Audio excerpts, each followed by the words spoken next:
You look like a theatre critic, mate, crossed with a hairdresser. It's fucking beautiful. It's very nice. You're sitting there just watching. It's lovely. By the way, my name is Francis. I'm a mixed race man. My mother is from a place called Caracas, Venezuela, Latin America. We got any Latinos in? I like that. One person would. Just a fan of geography, guys. You know what I mean? So my mother's from Venezuela, my dad's from Wigan. And for some peculiar reason, I came out looking Jewish. Now, because I'm half Latino, I also speak a little bit of the old fucking lingo. Hola, buenas tardes, un placer, un honor para estar aquí haciendo la comedia para ustedes. So, when I talk Spanish, sounds a little bit sexy, doesn't it? But when I speak English, just sounds like I'm selling meat. And it does, listen to it. Hola, buenas tardes, soy Francisco, tengo 37 años y vengo del sur de Londres. Friday burgers for a pair, ladies and gentlemen! Now I realise, guys, I'm not your typical Latino male.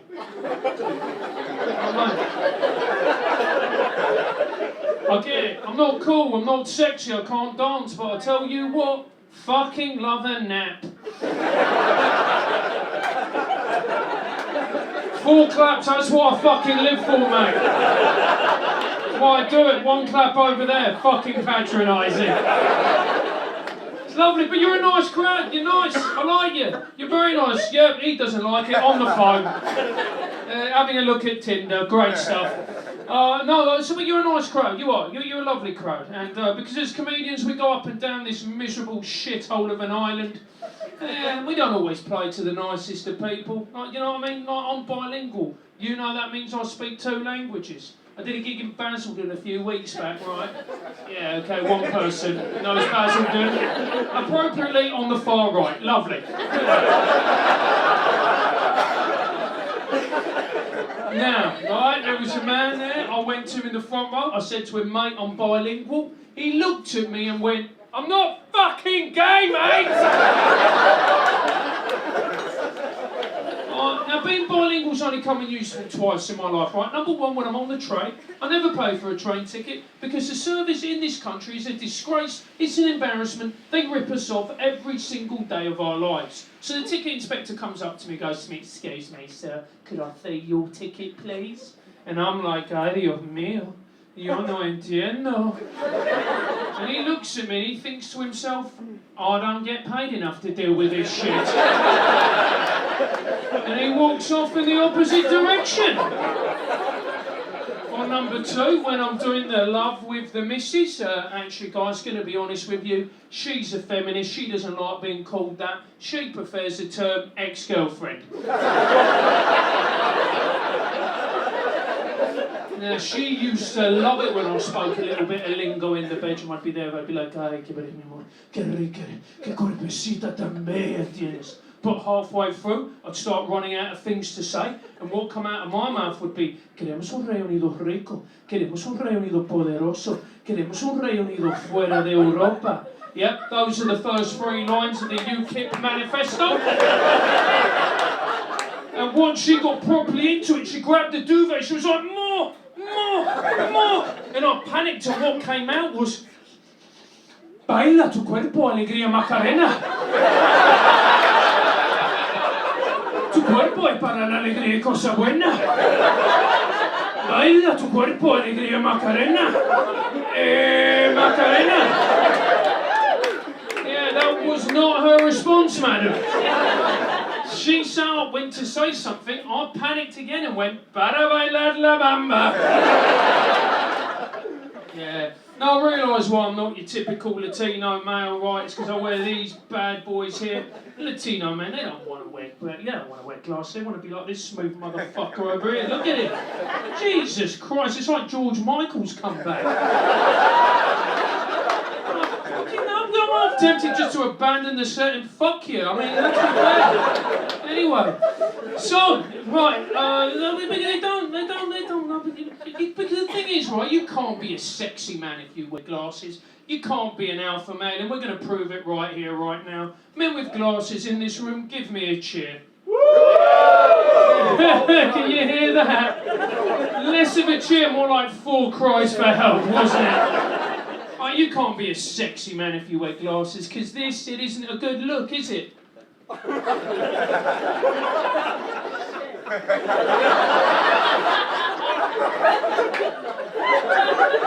And you've got to do that because if they slip down there, you're in pervy librarian territory. You put them up there, you're in sleazy ski instructor mode. And halfway through, if they steam up, you can't do this, can you?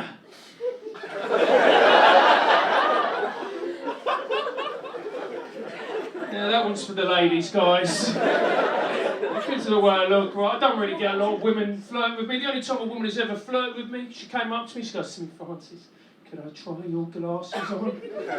I'm like, all right, yes, I hand them over. She takes them, puts them on, does these sexy secretary poses, and is like, what do you think? And I'm like, oh yeah, because that's how I like my women, blurry. But I'm genuinely half Latin American. Like I said, no one believes it. But let's cut to the quick. I know why. It's because I've got this pasty white skin. And you wouldn't think to look at me, but my mother is a woman of colour. But my dad's powerful Irish genes came along and fucking bleached everything. Honestly, guys, my dad could have sex with Serena Williams and the baby'd come out whiter than the Michael Bublé Christmas album. Yeah, it's nice. You know, my mum came to this country 40 years ago as a first-generation immigrant unable to speak the language. 3 years ago, she voted Brexit. And when I asked her why, her response was, Francie, it's because there are too many foreigners in this country. It's like she got to the UK border, turned round and went, no, you not come in. Door locked, Britain full, goodbye. I think after Brexit, sadly, we've become a little bit less kind as a nation, a little bit less tolerant. I've heard this phrase being used more and more. Sick of foreigners coming over here taking our jobs. Sick of foreigners coming over here and taking our jobs. Now, obviously, every time I hear this, I get really offended because my mum's foreign and she's never done a day's work in her life. I told my mum that joke, she laughed, clapped her hands and goes, it's funny because it's true. Because being British isn't about the colour of your skin or where you're from. Being British means that you do a job, you get halfway through, and then you think to yourself, fuck it, that'll do. Off for a brew. Yeah, my mum doesn't really get politics. Like, we've got the general election coming up. There was a man down my road handing out leaflets for the Brexit Party. My mother went up to him and went to him, excuse me, young man, do you have any of these leaflets in Spanish? Doesn't get it, bless her. But when I was 18 years old, you know, I spent a lot of time trying to connect with my Latino roots, and that's just a long way of saying, no, I used to do cocaine. For 3 claps from the bankers, well done. Take it back with you, boys, spread it round. Right. Remember, I came back from a night out, right, cheeky little wrap of cocaine in my top pocket, went to bed, woke up the next day. My mother was there, she goes to me, Francie, I've come here. What is this? And I panicked, went, Mum, chill out, it's not what it looks like, it's talcum powder. She goes to me, you're damn right, it's talcum powder. This is the worst cocaine I've had in my life. I feel nothing. People go to me, Francis, do you see yourself as British or do you see yourself as Venezuelan? I see myself as British, really, and I'll tell you why, right? Because I'm a typical British man. I can never say what's in my heart, what I think or what I feel. Because as British people, we can't say, and we're never honest about ourselves. And you see that everywhere you go in this country. Classic example of this, do you know what we call a strip club in this country? Look at you pretending you don't know the fucking answer. We call it a gentleman's club. Now here's the thing, ladies, if you're looking for a gentleman, that wouldn't be the first place to start. You're not going to meet Prince Charming in there, although you might meet Prince Andrew.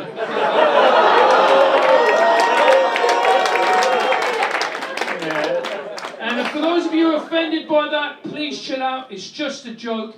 You would never see Prince Andrew in there because strippers have to be over the age of 18.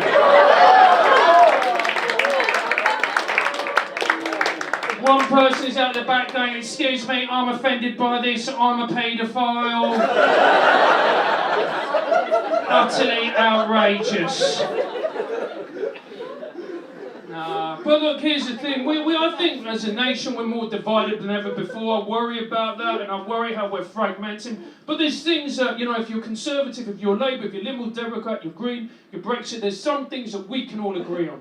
The water is wet, the sky is blue, the sun is hot, Jeffrey Epstein didn't kill himself. Do you know what I mean? Like, two people believe in conspiracy theories. But, no, I've been in a relationship now for 10 years. Give me a cheer if you're in a long-term relationship. Yeah. I like it. One person gave himself a round of applause that is in one. Well done, my man. What's your name, sir? Sam. Sam, how long have you been with your missus for, Sam, or your man? A little over 3 years. A little over 3 years. Lovely stuff. See, I've been with my girlfriend for 10 years, and I love her to pieces, of course I do, right? But the problem is, my girlfriend is a professor of psychology. Now, which is fine, right? But I can't have an argument with her without her doing her little Jedi mind tricks on me. If you know what I mean. Like, I've been putting on weight recently and I've been getting sensitive about it. And I went to her, I went, Ellie, do you think I'm getting fat? And she looked at me and goes, do you? Fuck you, mate! Just a man at the back, yes! Get on with it, I know the punchline, dickhead! Fantastic, look at that fat shaming. You're even worse, you're on your fucking phone, mate. This is like I'm making love to you, you're like, oh, fuck that. So I went to Ellie, do you think I'm getting fat? And she looked at me and she said something worse. You know what she actually said? She looked me in the eyes and went, do you think you're getting fat? I went, Ellie, you can see that is fat. She's like, Francis, but what does this fat mean to you? I'm like, Ellie, could you please just answer a normal question? At this point, she smiled, leaned back and went to me, Francis, but what is normal? Because when you think about it, normality is a spectrum. Now, here's the thing, guys, when you're in a long-term relationship, you have your ups and you have your downs. And last week we had a particularly nasty argument. We're cool now, but we said a lot of things that we didn't mean to say to each other. And at the very peak of this argument, she turned around, looked me in the eye and went to me, do you want to know something, Francis? You've never made me orgasm. And I got so offended, I went, but Ellie, what is an orgasm? And to be fair to her, she looked me dead in the eye and went to me, I've got no fucking idea, mate. One for the feminists there, guys.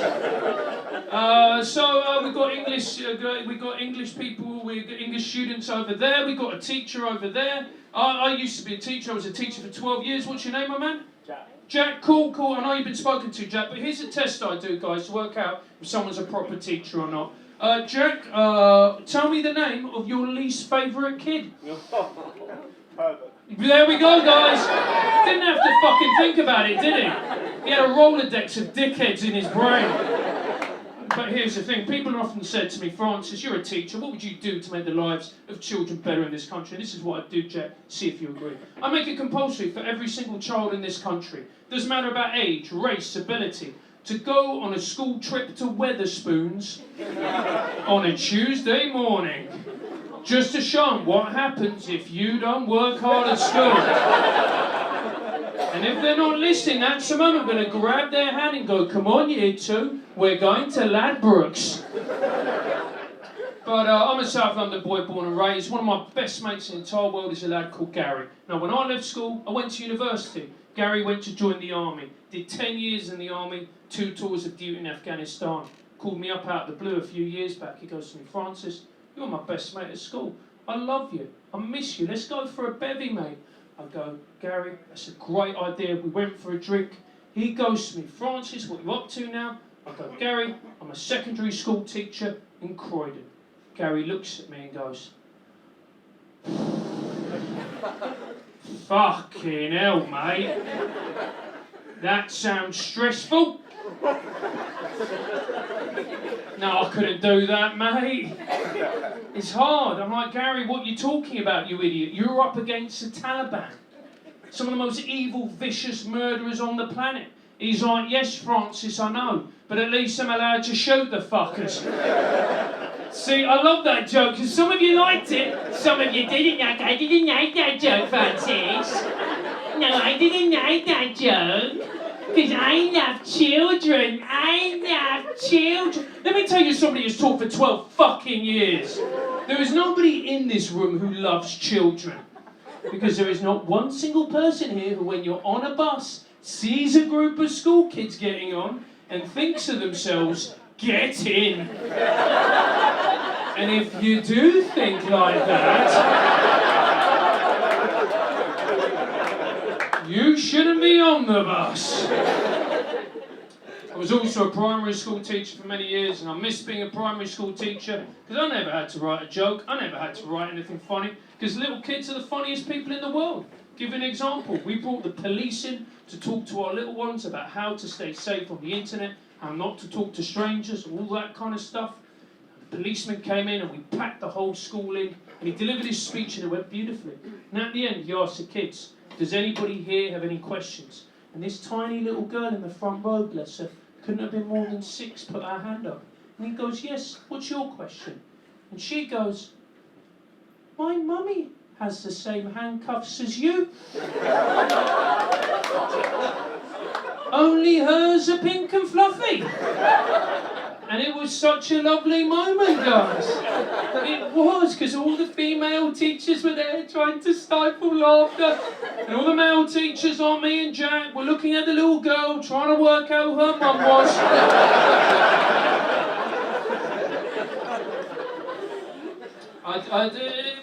Being a teacher is like being a parent. You have your favourites. My favourite kid that I ever taught was a little boy called Alfie. And Alfie was 9 years old and he had a condition called autism. And we all know what autism is. And people often ask me, why did I love him so much? It's because he's the funniest person I ever met. Funnier than anyone. Give an example. One day I was walking into work. It was grey. It was drab. It was depressing. I was depressed. Alfie ran up to me. This beautiful smile on his face.